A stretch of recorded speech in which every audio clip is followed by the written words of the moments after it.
எல்லாருக்குமே பிடிச்சது அண்ணாமலை தான். விஜய் யாரு? இல்ல நீங்க கேக்குறீங்க விஜய் யாரு? அண்ணாமலை தான் பிடிக்கும். ஏன் அண்ணாமலை பிடிக்கும்?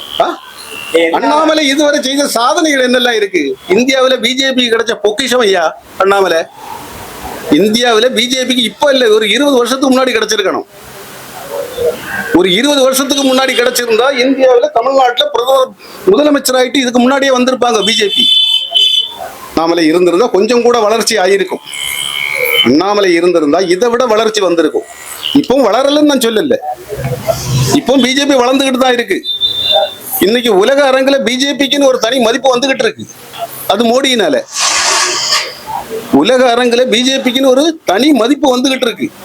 இன்னைக்கு எந்த நாட்டுக்கு போனாலும் மோடியை வந்து எந்த அளவுக்கு வரவேற்கிறாங்க, சிவப்பு கம்பளம் விரிச்சு வரவேற்கிறாங்க.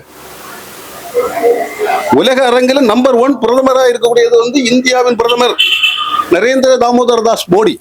இதுவரை இருந்ததை விட 3 மடங்கு அதிகமா இருக்கும். இளைஞர்களுக்கு அவ்வளவு பேருக்கும் வேலை கிடைக்கக்கூடிய எல்லா ஐடியாக்களும் அண்ணாமலைகிட்ட உண்டு. அண்ணாமலை தான் முதலமைச்சர் ஆகணும்.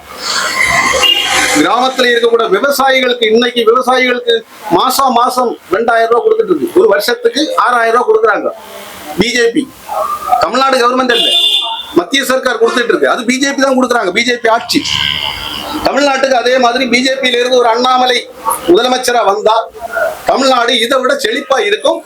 விவசாயிகள் எல்லாரையும் முன்னேற்றப்படுவாங்க. இதுதான் தமிழ்நாடு. இப்ப இருக்கிற மக்களுக்கு அவ்வளவு பேருக்குமே எல்லா உதவிகளும் செய்வார்.